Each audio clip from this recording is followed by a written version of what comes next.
Happy ending देती हैं, हर टूटते दिल में हौसला इंजेक्ट करती हैं। बहुत स्वागत है डॉक्टर आपका न्यूज़ वन इंडिया के इस पॉडकास्ट में। मतलब डॉक्टर बनने का जो ये फैसला था वो क्यों? Very interesting question. मेरी 5 साल की बच्ची है जी, उसने भी मुझे यही पूछा था कि तुम डॉक्टर क्यों बनी। जी, because she was really mad. I work long hours. तो सच बताऊँ तो आई थिंक अच्छे डॉक्टर तो पैदा ही होते हैं। Right. So I always wanted to be a doctor अपने स्कूल के टाइम से ही। तब से मेरे कुछ आइडॉल्स थे। जी, एक डॉक्टर नीतू मांडके करके हैं जी, जो बहुत फेमस सर्जन है, जी। महाराष्ट्र से थे। डॉक्टर बेन कार्सन जो बहुत फेमस न्यूरो सर्जन थे। सो शुरुआत से ही कहीं ना कहीं मुझे ये था कि मुझे डॉक्टर ही बनना है। और आई थिंक लोगों से कम्युनिकेट करना, एंड एज यू सेड कि हर एक की लाइफ की अपनी स्टोरी होती है। और मैं देखती थी कि I wanted to be a part of that journey, और उनको उस मुश्किल समय पे मेरे से बात करके, मेरे से ट्रीटमेंट लेके, making that journey better for them. जितना मैंने आपके बारे में सुना है और आपसे मेरी बात हुई है, आप 5 साल आपने भारतीय सेना में भी काम किया है। तो भारतीय सेना से जन सेवा करना मतलब एकदम से बदल दिया आपका, सारा कुछ बदल गया। तो वो कैसा एक्सपीरियंस रहा और क्यों भारतीय सेना छोड़ के आपने जन सेवा के बारे में सोचा? सो मेरा जो एजुकेशन है वो जी। मुझे कई जगह ले गया। जी। पहले मैं MBBS में गई, एक रूरल मेडिकल कॉलेज है वहाँ पे। फिर जनरल सर्जरी सीखने के लिए I went to BJ Ahmedabad. मेरा इनफैक्ट जहाँ पे वो प्लेन गिरा था उसी से कुछ 2-3 ब्लॉक दूर मेरा हॉस्टल था। 3 साल मैं वहाँ रही, थर्सडे सर्जिकल यूनिट में। जी। और जो कैंसर सर्जरी का ट्रेनिंग था वो मुझे आर्म फोर्सेस की तरफ ले गया। सो वो ट्रेनिंग मैंने आर्मी हॉस्पिटल RNR जो है धौला कुआं में, ये हमारे तीनों ही सर्विसेज का एक एपेक्स हॉस्पिटल कहा जाता है सुपर स्पेशलिटी के लिए। मतलब एक जवान से लेके राष्ट्रपति तक जी। सभी लोग अपने सुपर स्पेशलिटी डॉक्टर्स को वहीं पे मिलते हैं। सो वहाँ से मैंने 3 साल ट्रेनिंग लिया कैंसर सर्जरी जी। में। और उसके बाद जब ये ऑप्शन था कि 5 साल सर्व कर सकते हैं, तब मैंने चुना कि मुझे 5 साल के लिए सर्विस करना है करके। और जब वो मेरा कमीशन 5 साल का इनिशियल एंगेजमेंट ख़त्म हुआ, जी। फिर मैं सिविक स्ट्रीट में वापस आई। तो जब सेना में जाने के बारे में सोचा था, तब कहीं ना कहीं ये था कि मुझे उनका बहुत जज्बा अच्छा लगा। जी। और मैं मेरे उस टाइम के जो मेरे गुरु थे ब्रिगेडियर तलवार करके, उनसे कई बार मैंने पूछा कि सर मैं तो इतनी क्रिएटिव मस्त मौला टाइप इंसान हूँ, तो मैं इतनी डिसिप्लिन जगह पे कैसे कोप करूँगी। तो उन्होंने मुझे उस टाइम पे एक बात कही थी कि फौज में रहना या एक ऑफिसर बनने का यही मतलब है that you are trying to be your best version. जी। तो वो चीज़ मुझे बहुत अपील किया था कि हाँ चलो बी योरसेल्फ। हाँ, be the best version of your self. Okay. कि अगर आप कैंसर सर्जन हो तो उसमें यू ट्राई टू एक्सेल। और काफ़ी आई वुड से कि बहुत एथिकल, बहुत ही सपोर्टिव एनवायरनमेंट रहा सर्विसेज का। सो वो 5 सालों ने मुझे काफ़ी कुछ दिया। I am not somebody who is motivated by money. तो एक तरीके से वो भी बहुत अच्छा था कि it was a service, it was not practice पर से।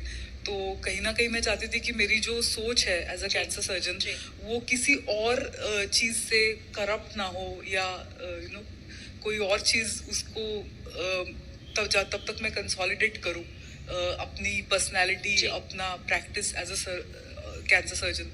तो उन सालों ने मुझे बहुत एक अनकरप्टेड सा एक फेज दिया जहाँ पे I only practice what was best. तो भारतीय सेना में आपने काम किया 5 साल, कैसा अनुभव रहा और कितना मुश्किल रहा? क्योंकि जैसे कि आपने बताया कि आप बहुत ही बिंदास मस्त मौला टाइप की थी और भारतीय सेना मतलब कि डिसिप्लिन। तो कैसा अनुभव रहा और क्या मुश्किलें उस टाइम पर आपको आई कि यहाँ पे लग रहा है थोड़े कुछ महीनों के लिए कि प्रॉब्लम है थोड़ी सी, क्योंकि 5 साल काम किया तो ऑब्वियसली उस माहौल में ढल गई होंगी, लेकिन स्टार्टिंग में होता है ना थोड़ा सा प्रॉब्लम आता है चीज़ों को, वो कैसा एक्सपीरियंस था? मैंने बहुत अलग फेज में ज्वाइन किया था। जब मैं ऑलरेडी कैंसर सर्जन थी, मैं आई वाज 31 इयर्स ओल्ड। उस टाइम पे मैंने सेना ज्वाइन किया था। जो लोग जनरली लोग 17-18 की उम्र में ज्वाइन करते हैं, जब वो दे आर इम्प्रेशनेबल। Right. तो उस तरीके से थोड़ा डिफिकल्ट था। बट मेरे ट्रेनिंग के दौरान मुझे बहुत अपनापन हो गया था ऑलरेडी आर्म फोर्सेस और लोगों से, तो मैंने बस यही सोचा था कि मुझे ये जो मेरे भाई है जो मतलब लड़ रहे हैं या हमें हमारी सुरक्षा कर रहे हैं, so I have to take care of them and their family. तो मैंने इतना ही एक्चुअली सोचा था। बाकी आई थिंक परेड ट्रेनिंग वगैरह में तो I was out of depth. मैंने अपना बस अच्छा करने की कोशिश की। And since I worked as a cancer surgeon, तो ऐसे कभी बंदूक उठाने का मौका नहीं आया या मतलब कभी शिप पे नहीं जाना पड़ा। I worked as a cancer surgeon. So why cancer surgeon? मतलब डॉक्टर बनना ठीक है, पर कैंसर सर्जन बनने के पीछे क्या सोच थी? वो आई थिंक जब मेरी सर्जरी की ट्रेनिंग, सर्जन बनना था ये तय था। ठीक है। जब सर्जरी की ट्रेनिंग चल रही थी जी।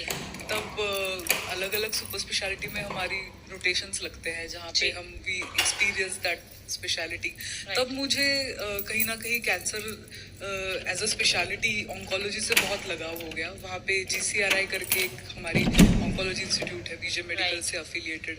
तो स्टूडेंटशिप में तो I used to be in the wards 24/7। तो Okay. वो मैं देखती थी हजारों मरीजों को, एंड देन मुझे ऐसा लगा कि मुझे इसमें और आगे करना चाहिए। तो जब तक मैं फोर्सेस में थी तब तक मैं एज अ कैंसर सर्जन काम कर रही थी, हेड टू टो। जी।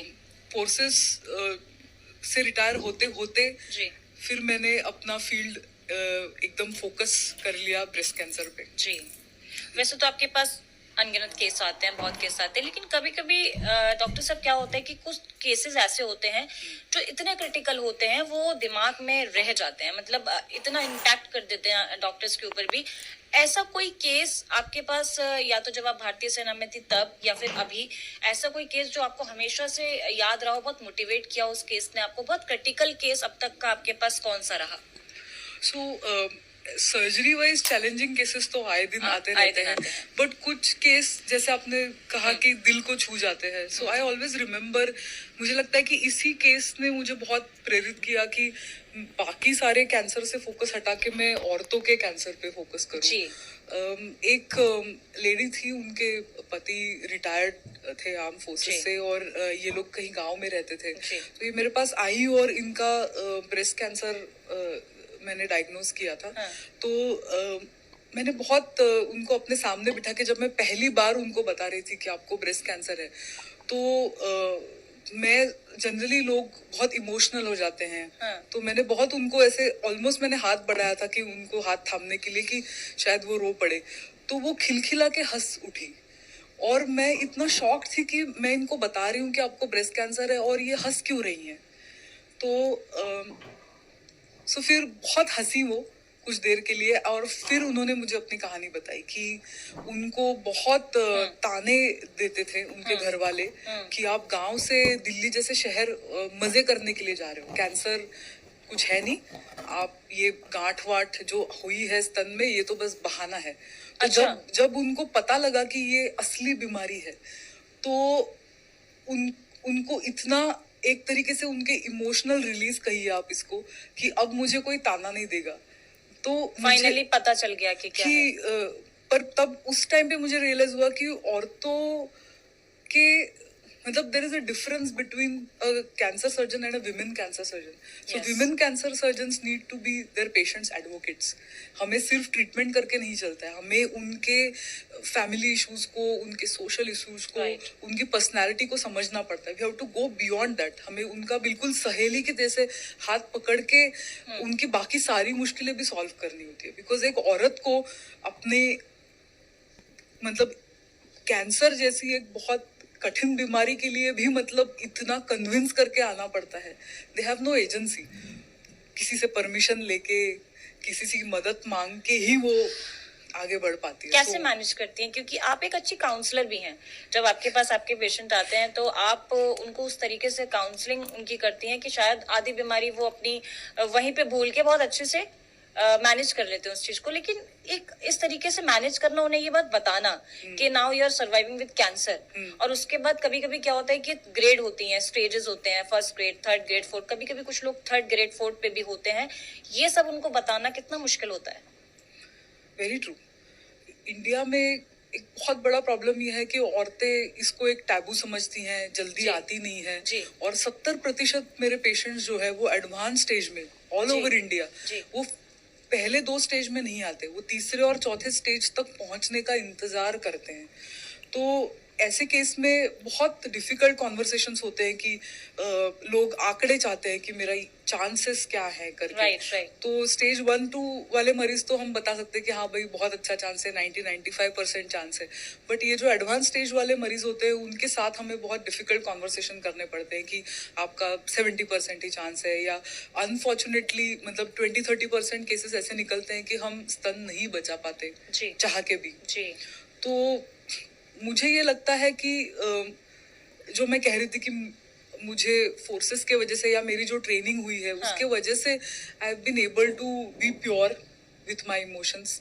और मुझे ऐसा लगता है कि बहुत सच्चाई के साथ चीजें आसान हो जाती हैं। So if I have to tell them some difficult things, I just allow myself to feel those emotions. मैं अगर कोई माँ मेरे सामने बैठी है तो मैं उसको बताती हूँ कि यार मेरी भी 5 साल की बच्ची, आई कैन अंडरस्टैंड कि तुम सिर्फ अपने बच्चों को बड़ा होते हुए देखना चाहती हो, I completely get that. But तुम जब ठीक हो जाओगी तब तुम्हें अफसोस होगा कि मैंने स्तन क्यों नहीं बचाया। तो अभी अगर तुम ये खुद के लिए नहीं डिसाइड कर पा रही हो तो मेरी मदद ले लो, I am telling you what is right for you.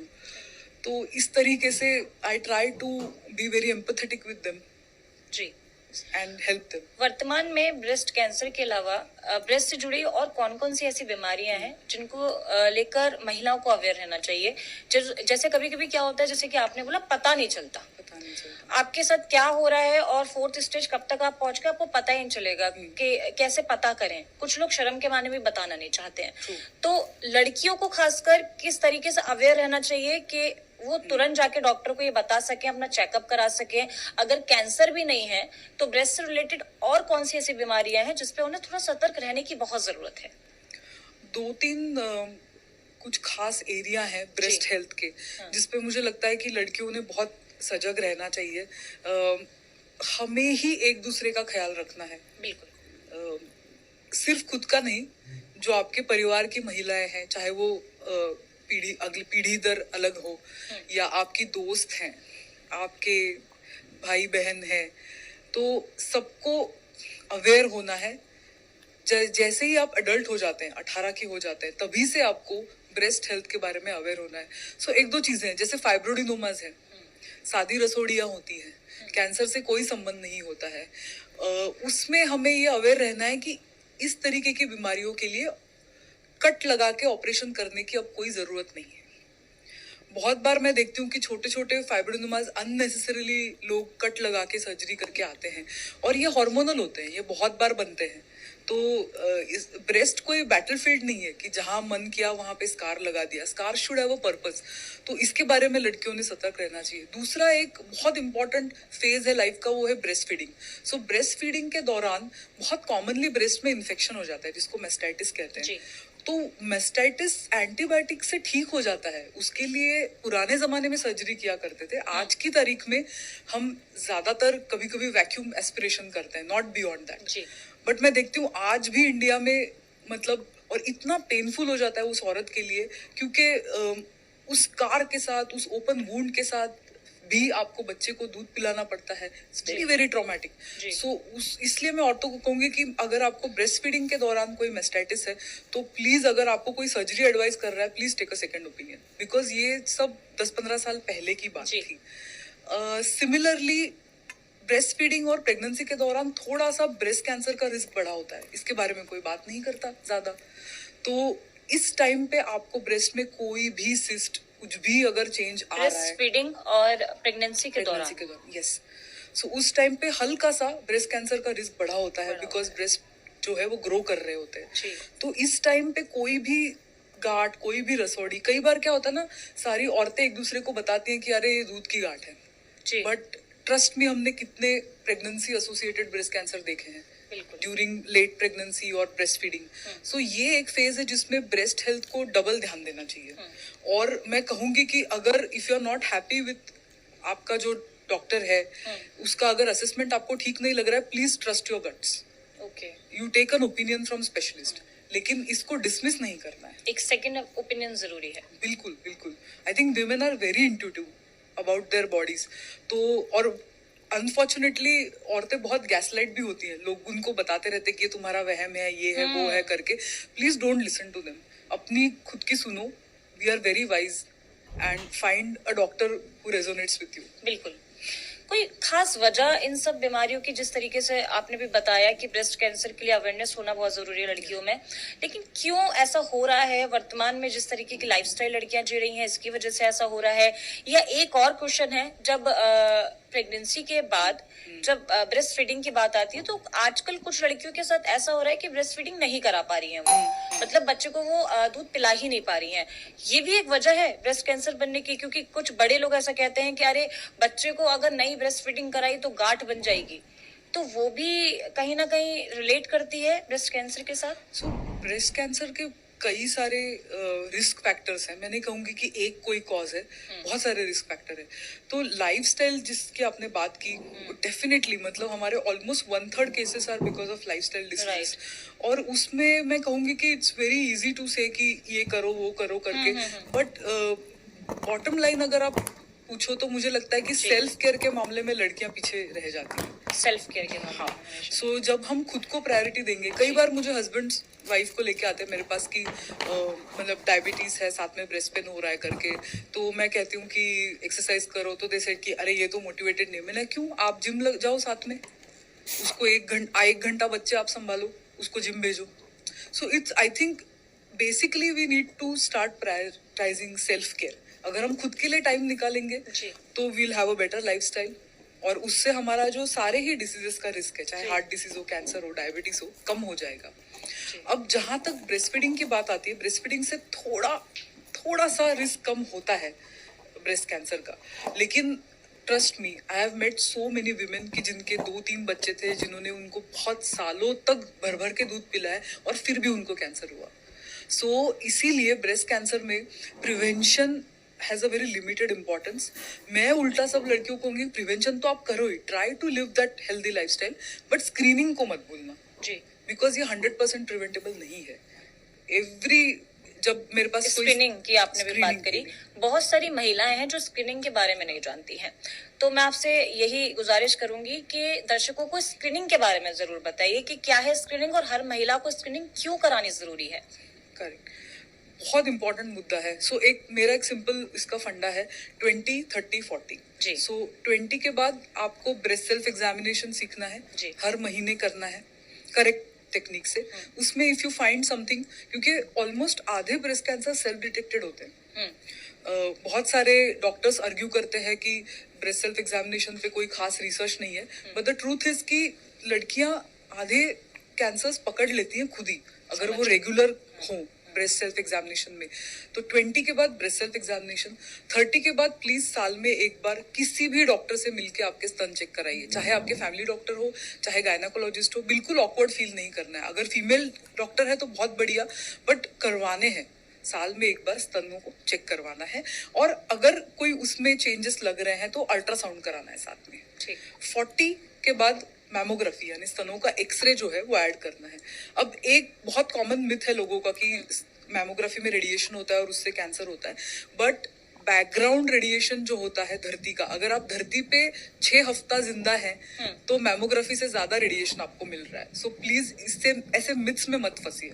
So remember 20-30-40 में कराना जरूरी है। बिल्कुल, साल में एक बार 40 के बाद मैमोग्राफी। सेल्फ जो आपने बोला कि सेल्फ एग्जामिनेशन करना है, वो लड़कियों को किस तरीके से करना चाहिए?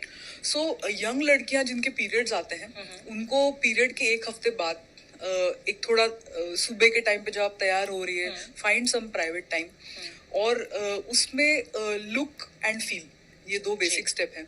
सो ब्रेस्ट का एरिया, आर्मपिट का एरिया, कॉलर बोन का एरिया, आईने के सामने खड़ा होके देखना है खुद को, हाथ साइड में रख के, हाथ कमर पे रख के, दोनों हाथ हवा में उठा के, ताकि जो सटल चेंजेस हैं, देखिए कोई भी 2 ब्रेस्ट में, एक व्यक्ति के 2 ब्रेस्ट भी एक जैसे नहीं होते, they are sisters, they are not twins.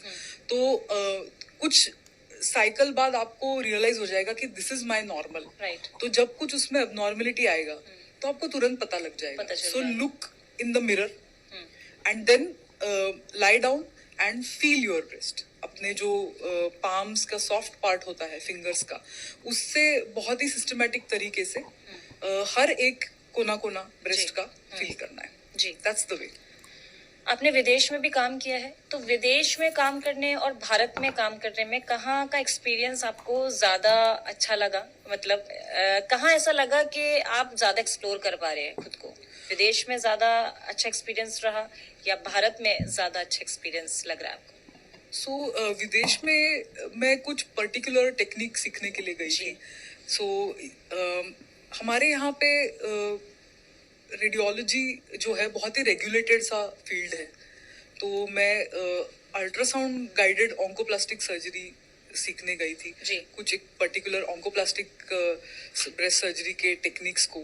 तो मैं थोड़ी सी पेट्रियाटिक किस्म के इंसान हूँ, तो वहाँ पे कभी प्रैक्टिस करने का तो इरादा नहीं था. बस अपना नॉलेज स्किल्स बटोर के आई केम बैक.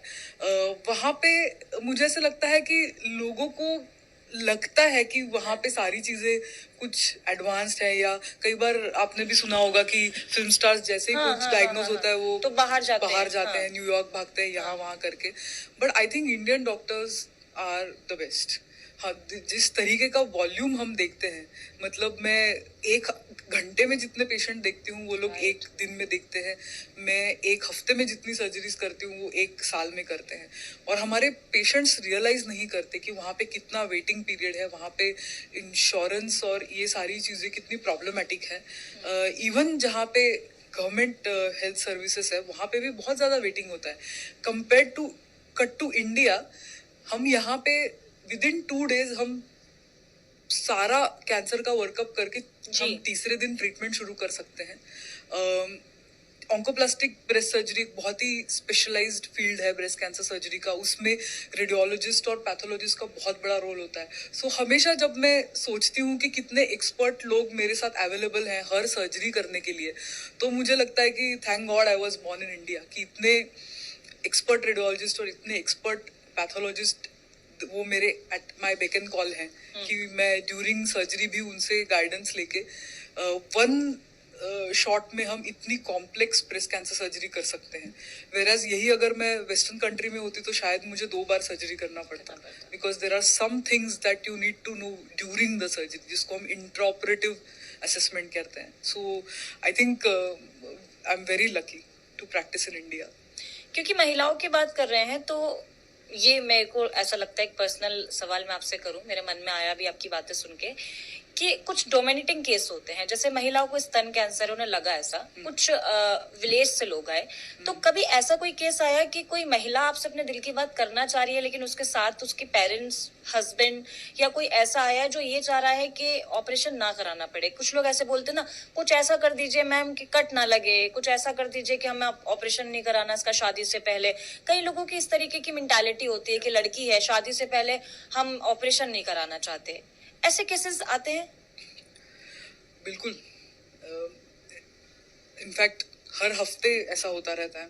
अभी रिसेंटली मेरे पास यूपी के गांव से एक लड़की आई थी. शी वाज जस्ट 16 और आप बिलीव नहीं करोगे, उसको एक फाइलॉइडिस करके एक ट्यूमर होता है ब्रेस्ट में, जो कैंसर से थोड़ा हटके है, but it can grow to enormous size. So उसका एक ब्रेस्ट वो फाइलॉइड के वजह से घुटने तक आ रखा था. मतलब 3-4 किलो का ग्रोथ या ट्यूमर लेके ब्रेस्ट पे. वो बेचारी लड़की 6-8 महीने से वो गांव में बैठी थी. उसके पेरेंट्स के पास एक्चुअली पैसे नहीं थे ट्रैवल करने के लिए शहर तक. सो इसलिए वो इतना उसने वेट कराया. एंड जब मैंने उनको कहा कि ये तो भाई सर से पानी ऊपर हो गया है, एंड अनफॉर्चुनेटली वहाँ किसी आयुर्वेदिक डॉक्टर ने उस पर लेप लगा के वहाँ से स्किन भी खराब हो गया. बिकॉज ऑब्वियसली मतलब आयुर्वेद में इसका कोई इलाज नहीं है, ये सर्जिकली ट्रीट होने वाली बीमारी है. तो वो फैमिली बहुत ही प्रेशर में आ गए जब उनको पता लगा कि अब ये तो पूरा ब्रेस्ट ही ये खा गया है और ये पूरा ब्रेस्ट ही निकलेगा. बहुत मैंने समझाया कि निपल बचाने की कोशिश करेंगे, विल डू आवर बेस्ट, हम रिकंस्ट्रक्शन करके दोबारा बना देंगे. अगर कोई समझदार लड़का होगा तो एक्सेप्ट कर लेगा, क्योंकि ये कोई मतलब खानदानी बीमारी तो है नहीं, कोई छूत की बीमारी तो है नहीं. बट फिर मैंने उसको एडमिट ही कर लिया, मैंने उसको जाने ही नहीं दिया, क्योंकि मुझे एक फीलिंग आया कि अगर मैंने इसको जाने दिया तो ये सोशल प्रेशर की वजह से वापस ही नहीं आएगी. So we enrolled her in a government scheme और उसको मैंने एडमिट ही कर लिया. ऐसे बहुत बार होता है जब मुझे लगता है. एक पहले भी मेरी पेशेंट थी जिसका ऐसे ही 2 किलो का ट्यूमर लेके बैठी थी. अब यू अंडरस्टैंड कि कोई बिना वजह तो औरत कोई ऐसे डिले नहीं करेगी. तो तब तो खुल के बात तो मैं नहीं कर पाई, but I knew there was something wrong. So she had an abusive husband, तो उसको इलाज लेने नहीं दे रहा था. ओके. तो बस मैंने उसका हाथ ही पकड़ लिया. मैंने कहा नथिंग डूइंग, आप घर वापस ही नहीं जा रहे हो, मैं आपको ठीक करके ही भेजूंगी. क्योंकि मुझे पता था कि वो आज गई तो फिर वो वापस नहीं आएगी. ऐसे केसेस पे आते हैं. सो एज आई सेड कि आपको रियली उनके शूज में खुद को रख के सोचना पड़ता है कि मतलब एक दुनिया के लिए कहना बहुत आसान है कि औरतें टाइम से क्यों नहीं बताती करके, बट कुछ वजह होती है कि नहीं बता पाते. तो औरत को दोष देने से अच्छा है कि आप उसकी सर्कमस्टांसेस को समझो. और सच में मतलब आप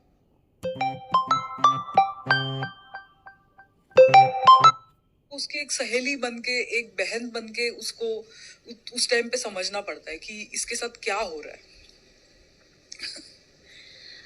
ठीक है मैम, ये बताइए कि पिछले 10 सालों में कैंसर को लेके, महिलाओं के कैंसर को लेके कितना बदलाव देखने को मिला है. मतलब 10 सालों में काफी चीजें बदली हैं.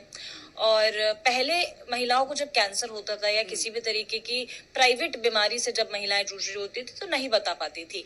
लेकिन इतनी अवेयरनेस फैलाई गई है देश में, तो कितना बदलाव हुआ है और महिलाओं में कितनी अवेयरनेस आई इन सब चीजों को लेके. डॉक्टर्स की अगर बात करें, बीमारी को पकड़ने की अगर बात करें, इलाज की अगर बात करें, तो कितना बदलाव है इन सब चीजों में देखा जाए तो. अब बहुत अच्छा बदलाव आया भी है. एंड आई थिंक मुझे लगता है कि उसमें मीडिया का भी बहुत बड़ा हाथ है ये अवेयरनेस को प्रमोट करने के लिए. आप जैसे लोगों का जितना थैंक यू कहे उतना कम है. 10 साल 15 साल पहले जब मैं ट्रेनिंग कर रही थी तब मैं किसी औरत को पूछती थी अगर ब्रेस्ट कैंसर के कि क्या करे माता, स्तन बचा के करें, यू आर एलिजिबल. तो वो अपने बेटे या पति के पास देखती थी कि इसको पूछ लो क्या करना है मेरे स्तनों का. और आज मैं देखती हूँ कि मेरे पास जो एजुकेटेड औरतें आ रही हैं, they are demanding things. I love when women demand things from me कि मुझे यहाँ स्कार मत दो, मुझे ऐसे मेरा रिकंस्ट्रक्शन करके दो. I want to look good, I want to go back to my job. मैं एक प्रोफेशनल हूँ.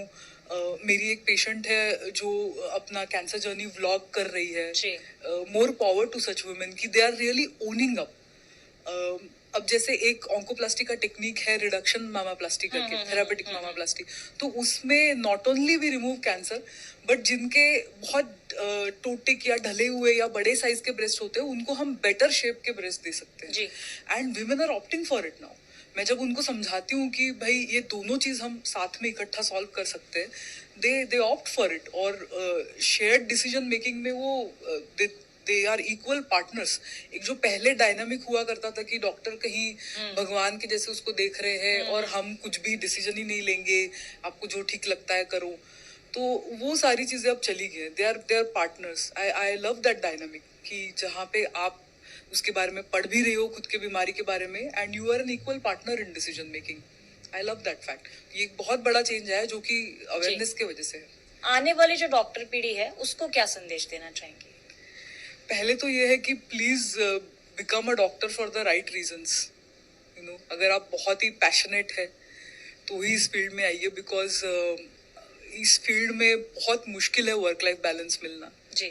तो उस मामले में नई पीढ़ी की मैं बहुत कदर करती हूँ कि they are very very you know they guard their time and their you know alter ego pursuits very ferociously. मैं बहुत एडमायर करती हूँ. हमारी पीढ़ी में वो नहीं था. हम लोग तो बस एक ही चीज में बह जाते थे. तो आई थिंक खुद के लिए टाइम निकालना, ये सारी चीजें बहुत इंपॉर्टेंट है. सो आप अगर मेडिसिन में आ रहे हैं तो प्लीज ये सब चीजों के बारे में सोचिए. ये जब हम 17 साल की उम्र में डिसीजन लेते हैं तब नहीं पता लगता, but when life hits you when you are 30, तब उस टाइम पे पता लगता है कि हमारा प्रोफेशन उतना फ्लेक्सिबल नहीं है. दूसरा मैं ये कहूंगी कि मनी मेकिंग के लिए मेडिसिन में मत आइए. There are much better ways to make money. तो आई वुड से टीचिंग हो या मेडिसिन हो, ये अभी भी मतलब चाहे लोग कुछ भी समझे, at the end of the day it's a noble profession. इसमें आपको कमर्शियल परस्यूट्स नहीं लाने चाहिए.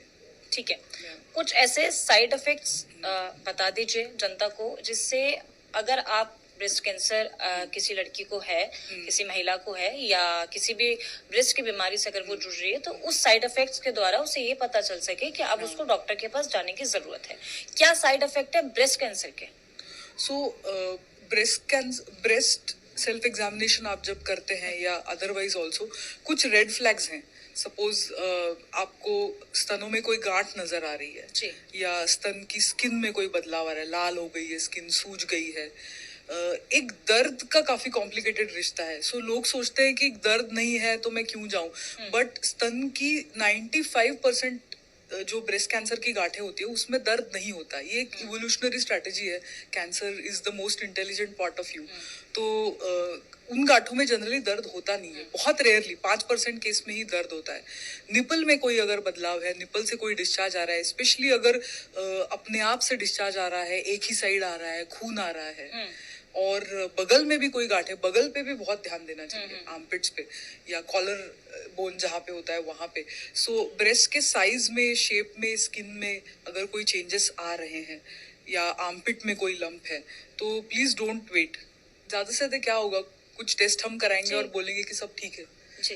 ये बिल्कुल नहीं कहूंगी कि वहम है करके।